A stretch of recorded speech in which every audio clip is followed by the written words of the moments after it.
Section 34 of Companies Act 2013, which is a part of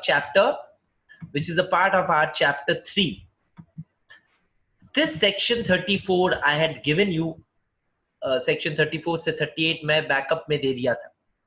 backup मतलब classes दे दिया था जो अप्रैल में आप लोग देखे होंगे, अप्रैल का क्लासेस बोल के.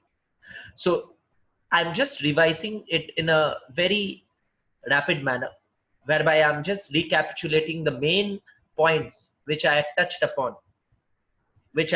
upon while teaching you the same through the video. उसमें मैं यही बोल रहा था कि section 34 talks about what? Section 34 talks about the criminal liability for misstatement in a prospectus. And why is section 34 talking about criminal liability? Because section 34 is saying that punishment, जो punishment मिलेगा वो punishment 447 के तहत मिलेगा fraud के लिए. Companies act में कोई भी फ्रॉड के लिए अभी सजा बहुत स्ट्रिक्ट बनाया गया है, और वो स्ट्रिक्ट सजा लिखा हुआ है सेक्शन 447 ऑफ कंपनीज एक्ट में, जो टेक्निकली सीए फाइनल का सिलेबस का पार्ट है, बट जगह जगह में रेफर्ड है सेक्शन 1 से लेके 148 के अंदर भी, यानी कि आपका इंटर का सिलेबस में. सो इन अ वे आपको 447 भी जानना होता है. यही मैं आसानी से बताया था when I taught in the video class also, and I am telling you that section 447 जो है, section 447 बहुत ही बड़ा एक स्ट्रिक्ट सेक्शन है जो कि बनाया गया है for what? For actually preventing these things, frauds from happening. Why? Because अभी कोई भी डायरेक्टर कंपनी का, कोई भी मैनेजमेंट पर्सन कंपनी का डरेगा, दोबारा सोचेगा इतना बड़ा सजा देख के. हम लोग सजा से डरते हैं ना. अभी रास्ते में निकलने से आप लोग डरते हो ना? सच बताओ, इतना वायरल व्हाट्सएप पोस्ट देखे पुलिस कितना पीट रहे, ब्लैक एंड ब्लू कर दे रहे मार के कुछ लोगों का. तो ये क्यों कर रहे हैं? बिकॉज डरा रहे हैं, फियर साइकोसिस. और तुम कुछ कर भी नहीं पाओगे बिकॉज अभी तो वही बोल दिया गया है, lockdown. It means that we shall be inside our homes and not socializing, not out in the streets unless if not necessary. Okay, so the idea is very simple. The idea is stringency in punishment deters all bad activities. In fact, section 34 भी वही punishment बोल रहा है criminal liability for misstatement in prospectus में misstatement होगा तो सजा मिलेगा section 447 के तहत. और हम लोग पढ़े थे ये, और उस क्लास में मैं पढ़ा दिया था, तो और नहीं पढ़ा रहा हूँ, जस्ट टच अपॉन किया क्या ग्राउंड्स था, क्या था. अच्छा सर, सेक्शन 35 में आप क्या पढ़ाए थे? सेक्शन 35 याद करो, वीडियो में बोला होगा, सिविल लाइबिलिटी का बात बोलता है. 34 is criminal, 35 is civil. Civil liability क्या डिफरेंट है? सिविल लाइबिलिटी में आपको सजा अलग से नहीं मिलेगा. सिविल लाइबिलिटी में आपका सजा थोड़ा सा कम स्ट्रिंजेंट होगा, यूजुअली कम स्ट्रिंजेंट होता है. यही है civil law and criminal law. Okay sir, civil liability में क्या है? देखो, क्रिमिनल लाइबिलिटी में सजा मिल रहा है जाके तुम डरो और ऐसा ना करो. सिविल लाइबिलिटी में तुम्हारा सजा होगा, तुम्हारा वजह से जो नुकसान हुआ है किसी को, वो नुकसान का भरपाई दे दो. यानी कि you make good the losses of the person who has suffered from you. Intention behind creating an act to punish, or the intention behind creating a penal provision in law is simple. criminal penal provision का या criminal liability का intention है कि आज अगर कोई गलत किया है, वो डरे या गलती करने से और गवर्नमेंट को सजा दे। तो सेक्शन 34 में जो 447 का बात बोला गया है, 447 में जो पेनल प्रोविजन का अमाउंट भरना पड़ेगा वो अमाउंट जाएगा सेंट्रल गवर्नमेंट को। और सेक्शन 35 के तहत जो सजा मॉनिटरी सजा है वो सिविल लाइबिलिटी वाला सजा, डायरेक्टर लोग, प्रोमोटर लोग जो भी किया है, प्रोस्पेक्टस में गलत लिख के पैसा उठाया है, ये सिविल लाइबिलिटी वाला सजा का पैसा इसको देना पड़ेगा। किसको? गवर्नमेंट को नहीं। जिसका नुकसान हुआ है, जो इन्वेस्टर लॉस खाया है इसकी वजह से, उनको।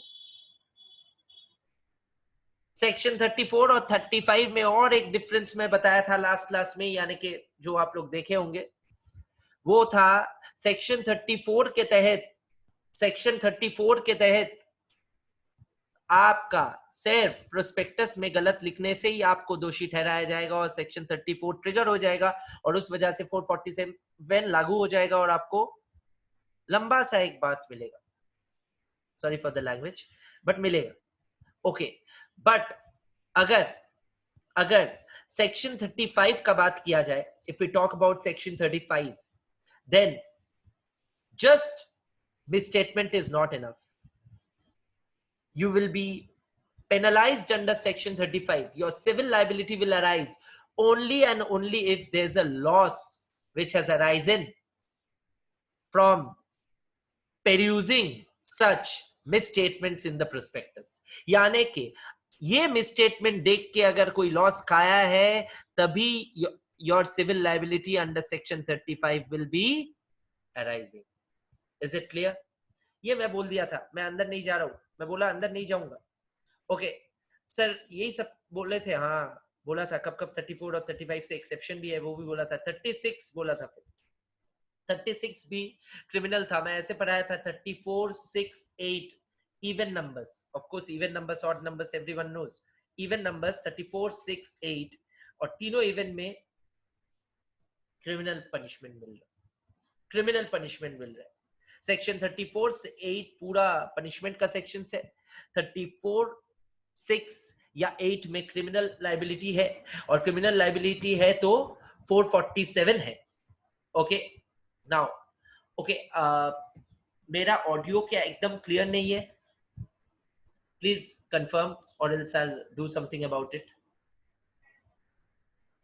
इज माय ऑडियो क्लियर है? Okay okay, so I believe it's Rajat's problem. Rajat cannot help it. Everyone is saying it's okay. That means आपका connection problem होगा, ठीक है? You might have a connection problem. I'm sorry. You will have to bear with that. Internet को थोड़ा सा upgrade कराना पड़ेगा आपको, because everyone clear बोल रहे हैं और high definition है देख, बोट का speaker, ठीक है? Okay, now the idea is, I guess आपका इंटरनेट का वो इंटरनेट को थोड़ा रैंप अप करना पड़ेगा, तो मेरे ख्याल से, नहीं तो आपको बफरिंग हो रहा है शायद। Okay all right, okay now I am continuing. Sorry, there was a query from a student. एक स्टूडेंट को सुनाई नहीं दे रहा था। Okay, now let's continue. Like I was saying that section 34, 6 and 8 are even numbers, and in all even numbers वाला section में जो सजा मिलेगा वो सजा मिलेगा 447 के तहत, 447 के तहत मिलेगा। और जो ऑड नंबर्स है 35, 37 वो क्या है मैं दिखाऊंगा। 35 तो दिखा चुका, सिविल लाइबिलिटी। 37 कुछ भी नहीं है, मैं बोला था 37 कुछ नहीं है। 37 इज कॉज ऑफ एक्शन, यानी कि कब एक्शन ले पाएगा और कौन कौन, तो वही बोल दिया। अ सूट में be filed by any person under section 34 और 35 और 36 by any person or group of persons together or association of persons who are affected by such misleading statement in the prospectus. Okay, and 38 था उल्टा। 34 से लेके 37 was talking about investors getting duped by the company. Now section 38 talks उल्टा, और section 38 बोलता है कि अगर अगर कोई इन्वेस्टर कंपनी को बनाए, सर क्या बनाए सोच लो, ठीक है, अगर कोई इन्वेस्टर कंपनी को बना देता है तो फिर इन्वेस्टर को क्या सजा मिलेगा? फॉर पर्सोनेशन, नकल आइडेंटिटी, नकली आइडेंटिटी, ये सब चीज के लिए इन्वेस्टर को क्या सजा मिलेगा? और उसमें भी 447 ही लग रहा था। और उसमें सिर्फ वही नहीं, उसका शेयर्स जो है डिसगॉर्ज, मैं एक टेक्निकल टर्म बोला था, डिसगॉर्जमेंट, डिसगॉर्जमेंट ऑफ शेयर्स हो जाएगा। और डिसगॉर्जमेंट ऑफ शेयर्स होके जो मुनाफा आया वो सारा चीज एक फंड में सेंट्रल गवर्नमेंट का क्रेडिट हो जाएगा। देखो, इन्वेस्टर एजुकेशन प्रोटेक्शन फंड, जिसको हम लोग बोलते हैं IEPF, क्लियर है? तो ये सारा चीज अपने पढ़े थे पहला क्लास में, यस और नो? फिर मैं मीनिंग ऑफ फ्रॉड पढ़ाया था, फिर मैं मेरे ख्याल से क्वेश्चन आंसर भी कराया था उस क्लास में, पास्ट पेपर्स का। एंड 447 का सजा क्या है मैं अच्छे से बता दिया था। सेक्शन 34, 36 एंड 38 बोलता है 447 का सजा मिलता है। 447 का सजा क्या है? 447 का सजा है जेल भी जाना है, चक्की भी पीसना है और पैसा भी देना है, यानी कि imprisonment plus money, monetary fine. Sir और कितना था? 6 महीना मिनिमम चक्की पीसो, मतलब जेल, और 10 साल तक भी हो सकता है। वो सीवियरिटी ऑफ द फ्रॉड के ऊपर निर्भर करेगा। अगर बहुत ज्यादा फ्रॉड किया, ये रोज वैली, शारदा, ऐसा टाइप का मैग्नीट्यूड का फ्रॉड हुआ, ये जो नीरव मोदी, किंगफिशर, ऐसा टाइप ऑफ फ्रॉड अगर पकड़ा गया तो 10 साल तक हो सकता है, उससे भी ज्यादा होगा, ठीक है। बट अगर छोटा मोटा फ्रॉड है तो 6 महीना में भी हो सकता है, बट 6 महीने के नीचे कुछ नहीं होगा। बट अगर पब्लिक मनी इन्वॉल्व है, अगर पब्लिक इंटरेस्ट इन्वॉल्व है, ऑफ कोर्स ज्यादातर फ्रॉड में रहता है, तो मिनिमम 3 साल है, 6 महीना नहीं है। और मॉनिटरी फाइन कितना है? 100 गुना से 3 गुना, मतलब जितना फाइन है उतना, या फिर 300%, यानी कि 3 times the amount of fine. Okay, so this was 447. Then this was the area from where I had done, till where I had done, I believe section 24 तक हुआ है आप लोग का, तो वही से अपने चालू करेंगे, डोंट वरी, इंटीग्रेशन चला अभी तक।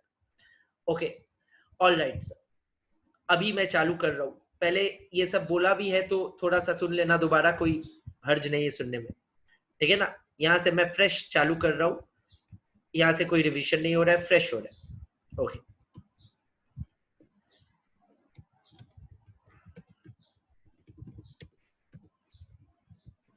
I hope all can see the screen clearly, the board. Okay, so our topic, fresh topic is this. Okay, section 23 से 33, the main provisions of prospectus. Prospectus पढ़ाते वक्त मैं पहले प्रोस्पेक्टस के बारे में नहीं बोलता हूँ, प्रोस्पेक्टस का जो सजा है, प्रोस्पेक्टस में गलत शलत लिखने से, मिस स्टेटमेंट करने से क्या सजा है वो समझा देता हूँ, तो आप लोग को समझ में आता है कितना सिंसियरली ड्राफ्ट करना पड़ता है प्रोस्पेक्टस, और कितना बड़ा लायबिलिटी है अगर प्रोस्पेक्टस कोई गलत शलत लिख के बना देता है, और कितना केयरफुली प्रोस्पेक्टस को ड्राफ्ट करना पड़ता है। अभी सवाल आता है कि प्रोस्पेक्टस है क्या?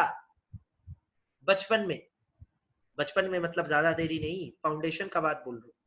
बचपन में जब मेरे पास ही ज्यादातर लोग थे, तो जब पढ़ाया था तब मैं बचपन में बोल रहा था तुम लोग को, इंडियन कॉन्ट्रैक्ट एक्ट शुरू करता था ऐसा बोल के, offer plus acceptance is equal to what?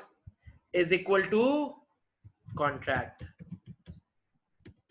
नहीं, एग्रीमेंट बोलते थे, तो हाँ, एग्रीमेंट कॉन्ट्रैक्ट सिनोनिमस सोचो, अभी तो उस लेवल से ऊपर चले गए। Agreement, because all contracts are agreements. Okay, all right sir, तो ये आप पढ़ाते थे, या तो इसको कॉन्ट्रैक्ट भी लिख सकते हैं, हाँ, सिनोनिमसली लिख लो, एनफोर्सेबिलिटी बाय लॉ है, मान लो। ओके, तो सर ये अब कॉन्ट्रैक्ट एक्ट का पहला क्लास में हम लोग को सिखाते थे, ABCD की तरह। हाँ, इसमें प्रोस्पेक्टस में ये क्यों बोले, क्योंकि मैं बोलता था और एक बात, ऑफर के पहले इनविटेशन टू ऑफर को अगर डाल दो तो इक्वेशन और बढ़िया लगता है। Invitation to offer plus offer, sir maths करा रहे हो? नहीं आता नहीं है मेरे को maths. Okay, invitation to offer plus acceptance is equal to contract. तो अगर शेयर इशू का बात हुआ, इशुएंस ऑफ शेयर का अगर बात हुआ तो क्या क्या क्या है? I tell you, prospectus is nothing but the invitation to offer. That is prospectus for you. Offer क्या हो गया सर? ऑफर कौन कर रहा है कंपनी को? Public, intending share holders. जो शेयर होल्डर बनना चाहता है पब्लिक में से, वही तो एप्लीकेशन मनी देके कंपनी को प्रोस्पेक्टस पढ़ने के बाद क्या दे रहा है? Application money. और एप्लीकेशन मनी देके क्या कर रहा है? शेयर्स के लिए अप्लाई कर रहा है। तो वो क्या बोल रहे हैं? वो कंपनी को ऑफर दे रहे हैं क्या? कि क्या मैं आपका शेयर होल्डर बन सकता हूं? हाँ, तो offer is nothing but application made by public.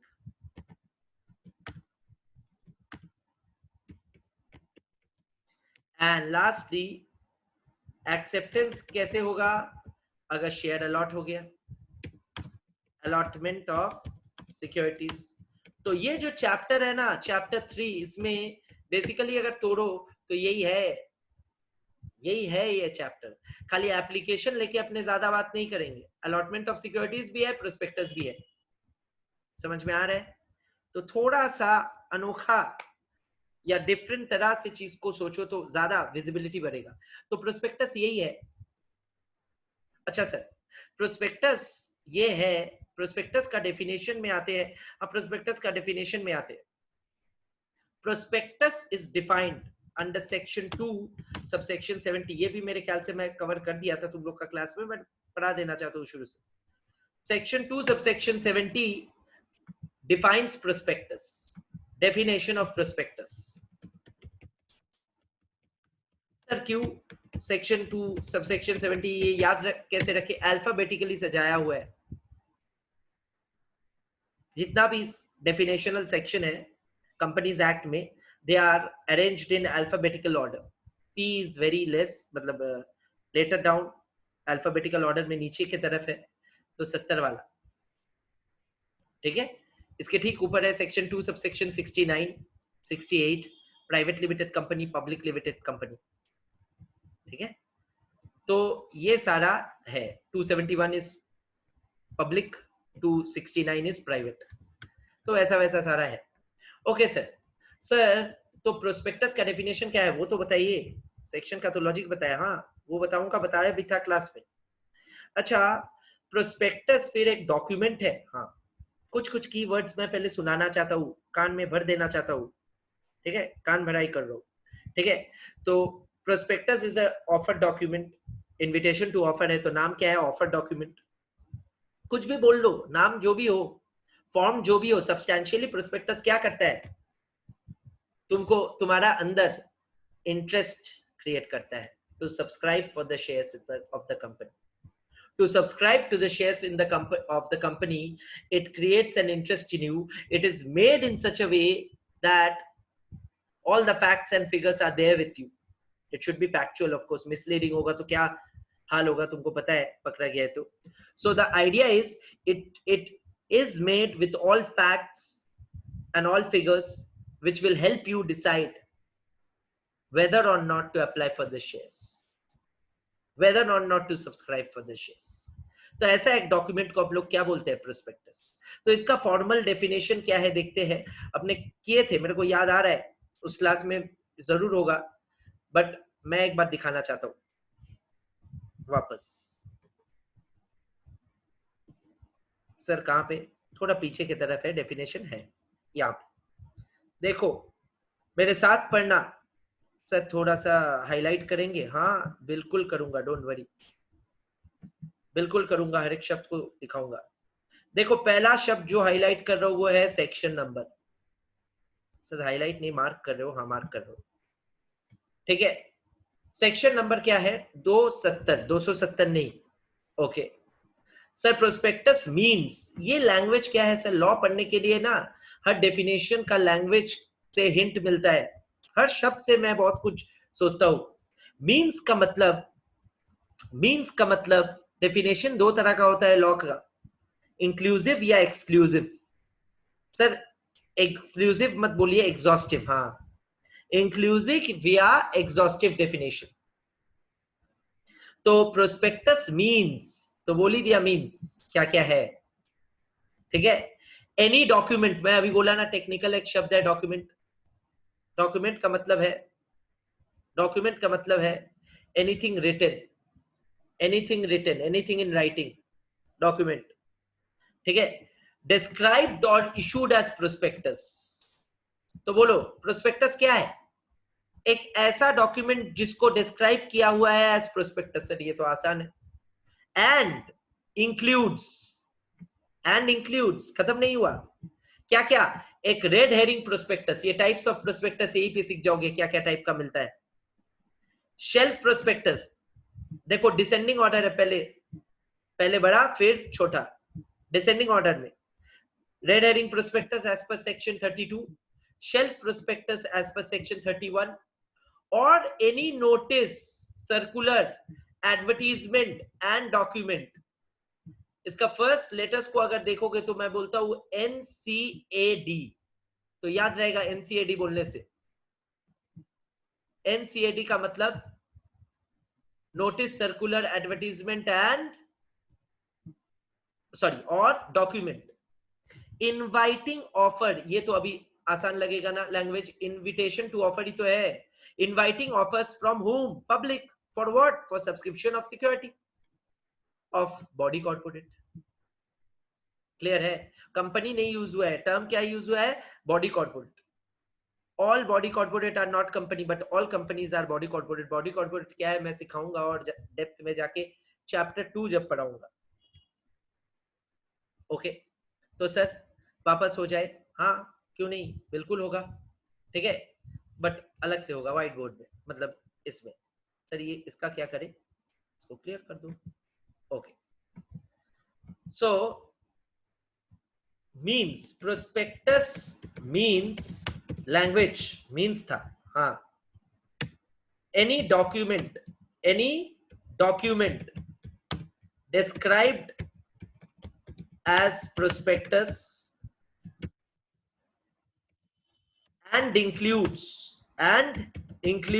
क्या क्या? बोलो सर कैसे बोलेंगे आप, तो म्यूट करके रखे हो। घर में मन में, मतलब मन में नहीं, घर में जोर जोर के बोल सकते हो, जोर जोर से बोल सकते हो।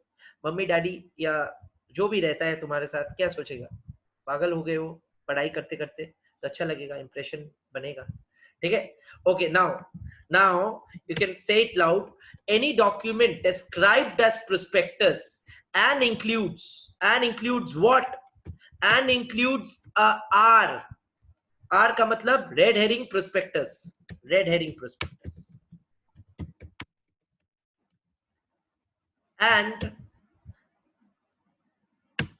सर इसका सेक्शन भी लिखा था, हाँ, अंडर सेक्शन 32 मैं बोला था descending order. And a shelf prospectus, S for shelf prospectus क्या है मैं समझाऊंगा, क्या क्या है ये टाइप्स ऑफ प्रोस्पेक्टस में समझेंगे, अभी नहीं, ठीक है।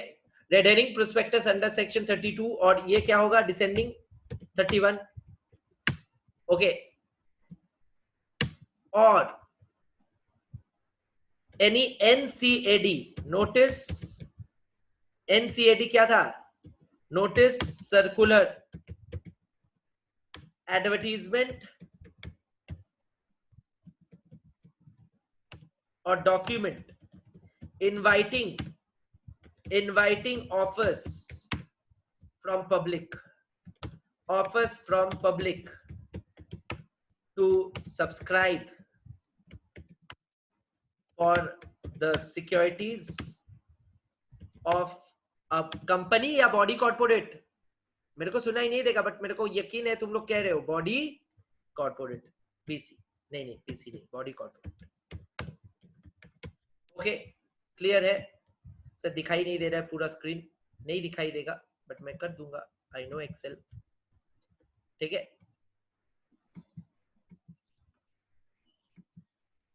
Okay, is it clear? All right guys, okay, so this is the funda of prospectus. All right, now sir ये डेफिनेशन क्या ऐसे ही सीखना है? कोई भी डेफिनेशन, कोई भी थ्योरी सब्जेक्ट में अगर कोई इतना डेप्थ में समझ के माइंड में मैप करे, फिर देखो 1 सेकंड लगता है डेफिनेशन रटने में। मैं थोड़ी ना प्रोस्पेक्टस का डेफिनेशन क्लास 1 में खुद पढ़ा था कि इतना अच्छे से हर चीज याद नहीं रख पाता हूं मैं भी। एक बार देख के उसको कैसे याद रखना है, वही तो है टेक्निक। और वो टेक्निक में तुम लोग को चैंपियन बनना है थ्योरी सब्जेक्ट में मार्क्स लाने के लिए। रटना नहीं है। Don't go for rote learning, it's a very very bad thing. It's a very very bad thing. I will always advise against rot learning. From day one I have advised. I have seen many students scoring high marks in foundation but not even clearing CA. Why? Because they have rot learning. कभी कभी CA भी हो जाता है rot learning करके, but वो लोग client को कभी सर्विस नहीं दे पाते हैं। Embarrassing. So rot learning में मत जाओ, सीखो क्या है प्रोस्पेक्टस तो जाने। हाँ सर, डॉक्यूमेंट ही तो है अल्टीमेटली। और डॉक्यूमेंट कैसा तरह का है? रेड हेरिंग प्रोस्पेक्टस है, शेल्फ प्रोस्पेक्टस है, या फिर कोई नोटिस जैसा है, एडवर्टीजमेंट है, सर्कुलर है, जिससे कि इनविटेशन टू ऑफर कर रहा है पब्लिक के पास, जाके पब्लिक ऑफर दे सब्सक्राइब करने के लिए कोई भी बॉडी कॉर्पोरेट का सिक्योरिटी। यही तो है इंग्लिश में लिखे। हाँ, सेक्शन नंबर तो याद हो गया सर, 3 सेक्शन रेफरेंस में सॉरी 2 सेक्शन रेफरेंस में आ गया। रेड हेरिंग प्रोस्पेक्टस का सेक्शन नंबर ही है 32, शेल्फ प्रोस्पेक्टस का सेक्शन नंबर ही है 31। और एक तरह का प्रोस्पेक्टस होता है, उसका जिक्र नहीं है, वो क्या है? एब्रिज प्रोस्पेक्टस, सेक्शन 31 33। ओके, तो ये है फंडा। अच्छा सर, ये है फंडा। ओके, तो प्रोस्पेक्टस का डेफिनेशन हुआ है सर, बट इसके पहले तो दो सेक्शन है, पढ़ाए नहीं। हाँ, ये आज का आखिरी 2 सेक्शन होगा, क्योंकि आज भी 5:30 बजे खत्म करेंगे। 11 मिनट है क्लॉक टाइम में, don't worry. Okay, so students who have class at 5 they will log in at 5:30 I promised. तो थोड़ा सा 11 मिनट और क्लास करेंगे, और ये 11 मिनट में सेक्शन 23 और सेक्शन 24 हो जाएगा। सर अगला लॉ का क्लास कब होगा? अगला लॉ का क्लास अगला हफ्ता मंडे 3 से 5, जो डिस्कशन हुआ। ठीक है, मैं जो डिस्कशन हुआ उसका फोटो दे दूंगा ग्रुप में। ठीक है, और ये स्लाइड भी ग्रुप में दे दूंगा, don't worry, don't worry. Okay okay, all right sir, बताइए सेक्शन 23 क्या बोलते हैं? व्हाट डज सेक्शन 23 से? बताइए, अच्छे से बताइए। देखो क्या लिखा है ऊपर स्लाइड का हेडिंग में या टाइटल में, क्या क्या लिखा है? Public offer and private placement बोला है। एक पब्लिक कंपनी, देखने का दरकार नहीं है, सोचो दिमाग से। एक पब्लिक कंपनी सिक्योरिटीज कैसे इशू कर सकता है? अच्छा, पब्लिक कंपनी और प्राइवेट कंपनी में फर्क क्या है? एक बेसिक फर्क पूछ रहा हूं, टेक्निकल फर्क तो मैं चैप्टर 2 में वापस दिखाऊंगा। पब्लिक कंपनी और प्राइवेट कंपनी में बेसिक फर्क यही है सर, कि पब्लिक कंपनी पब्लिक को सिक्योरिटीज इशू कर पाता है और प्राइवेट कंपनी नहीं कर पाता है, इसलिए नाम पब्लिक एंड प्राइवेट है। हाँ, और भी फर्क है, उसमें नहीं जा रहे क्योंकि टॉपिक वो नहीं है सर। तो पब्लिक कंपनी सिक्योरिटीज इशू कैसे कर सकता है? It can issue securities to public through prospectus, वही नंबर 1 में लिखा। और प्राइवेट प्लेसमेंट भी एक तरीका है, जो हम लोग पढ़ेंगे सेक्शन 42 में, इसी चैप्टर में लास्ट सेक्शन। एंड और एक चीज से कर सकता है शेयर्स इशू, तुम लोग ये अकाउंट्स में पढ़ लेते हो, टैक्स में भी, capital gain chapter section 47 of income tax act में भी पढ़ाया जाता है, right issue and bonus issue. Okay, so the idea is public offer and private offer. एक पब्लिक कंपनी कैसे करता है? पब्लिक ऑफर करता है प्रोस्पेक्टस छाप के, पब्लिक को बोलता है कि सिक्योरिटी सब्सक्राइब कीजिए, और प्राइवेट प्लेसमेंट से प्राइवेट ग्रुप्स को देता है, वो सेक्शन 42 में later on in chapter I will explain in detail. And lastly right या बोनस इशू ऑफ शेयर्स करके भी सिक्योरिटीज इशू होता है। राइट क्या है सर? एग्जिस्टिंग सिक्योरिटी होल्डर्स को फर्दर सिक्योरिटीज इशू किया जाता है एट अ कंसेशनल रेट। इतना याद रखने से ही काम बन गया। बोनस क्या है सर? फ्री में एग्जिस्टिंग सिक्योरिटी होल्डर्स को सिक्योरिटी इशू करना, इसलिए नाम है bonus. Free securities issued to existing shareholders out of reserves of the company. That's why in accounts we call it capitalization of reserves. No cash inflow, only reserves को capital में बदल दिया। Okay sir. Sir, this is section 23. Section 23 में और भी बोला public company 3 उपाय से कर सकता है, 3 बुलेट्स है पब्लिक कंपनी में। बट प्राइवेट कंपनी क्या पहला उपाय से कर पाएगा या नेक्स्ट 2 उपाय से कर पाएगा? ओनली नेक्स्ट 2 उपाय से। यानी कि private company can not issue to public through prospectus, it can only do private placement और it can issue right and bonus shares. वही लिखा है सेक्शन 23, यही है, कुछ है ही नहीं सर। खुद से समझ में आ जाता। हाँ बट मैं कवर कराता हूँ, नहीं कवर कराऊंगा तो कल बात होगा। सेक्शन 23 नहीं कराया है क्योंकि हम लोग को जो नहीं दिखाया जाता है वही हम लोग देखने का कोशिश करते हैं, human psychology. Okay now sir section 24, ये है सेक्शन 24 का डायग्राम, आज का आखिरी section. We will continue after 24 from Monday of course. So power of SEBI, क्या हेडिंग है 24 का? Power of SEBI. Sir SEBI कौन है? Securities exchange board of India, of course inter में सबको पता है और ये जीके है सर, ऐसे भी पता था। Power of SEBI to regulate the issue and transfer of securities. Sir, why is SEBI so important? देखो सेबी का थोड़ा बारे में थोड़ा सा बता रहा हूँ, थोड़ा सा। एक फाइनेंशियल स्टूडेंट ऑफ फाइनेंस होने के नाते you must be expose to different institutions of the economy, different pillars of the Indian economy and the Indian capital markets. SEBI is one such institution. It's like a watchdog. Sir watchdog किसको बोला जाता है? जो कुत्ता देखते रहता है? नहीं, जो पूरा इंस्टीट्यूशनलाइज्ड ट्रांजैक्शंस को, इंस्टीट्यूशनलाइज्ड डीलिंग्स को फेयरली हो रहा है कि नहीं ट्रैक रख रहा है, so that no one can cheat और rob. So SEBI is a watchdog. SEBI is a watchdog, just like RBI is a watchdog of the central banks, of the banking sector. It's a central bank itself. Just like that, much like that, SEBI securities market का watchdog है. So securities market institutionalized, ये इसका मतलब जितना भी listed companies है, जो लोग शेयर्स इशू करता है और पब्लिक से पैसा रेस करता है, पब्लिक को चोरी करके कल भाग सकता है, इस वजह से एक इंस्टीट्यूशन क्रिएट किया गया देश में जिसको हम लोग बोलते हैं securities exchange board of India, जिसका को terminus body in the US is SEC, securities exchange commission. तो ये बॉडी का काम ही है, ये जो पावर दिया हुआ है टाइटल, ये इसका काम ही है to regulate issue and transfer of securities. Fair dealing जाके हो रहा है कि नहीं? तो कंपनीज एक्ट भी सेबी को और एक पावर दे रहा है अपने तरफ से, और कंपनीज एक्ट कुछ भी कहेगा तो सेक्शन के तहत कहेगा। तो सेक्शन 24 इसीलिए बनाया गया है जाके सेबी को पावर मिले। क्या पावर मिले देखिए, अभी पढ़ते हैं। बोला authorities to exercise power related to issue और transfer of listed company and companies getting listed and non payment of dividend, यानी कि डिविडेंड डिक्लेयर कर दिया एक कंपनी बट डिक्लेयर करके पे नहीं किया।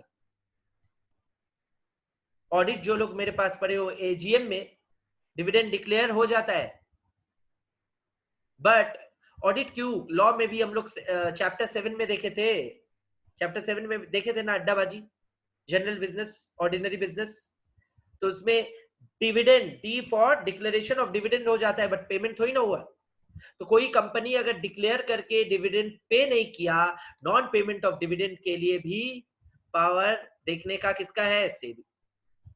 और ये दो मतलब issue of transfer and non payment of dividend छोड़ के बाकी सारा पावर सेंट्रल गवर्नमेंट का है। तो सेक्शन 24 बोल रहे हैं सेबी को दो पावर देख रहे, एक है issue and transfer of securities लेके, किसका, listed and going to be listed companies का, intending to be listed companies का, and non payment of dividend लेके जितना भी पावर है ये सेबी का है, बाकी सारा पावर सेंट्रल गवर्नमेंट का है। तो पढ़ो एक बार मेरे साथ, और इसके साथ अपना खत्म हो जाएगा आज का class. As per section 24(1), as per section 24(1), okay, non compliance अगर हुआ by companies in so far they relate to issue and transfer of securities and non-payment of dividend by listed companies or those companies intend to get listed, who will be administered by SEBI. और दूसरा क्या बोला, in any other case कौन करेगा, CG. CG यानी कौन, ministry of corporate affairs. Of course ministry of corporate affairs is the relevant governing authority. Okay, so once again we have come to the end of this class. Section 25 मैं बीच में चालू करके छोड़ना नहीं चाहता हूं, ऐसे भी सेशन में 2 मिनट बाकी है, 5:30 बजने में भी we don't have much time, we have almost 2 minutes only वहां पे भी। तो we will finish today's session and I will just let you know one thing before I leave you, that is we will continue from here on.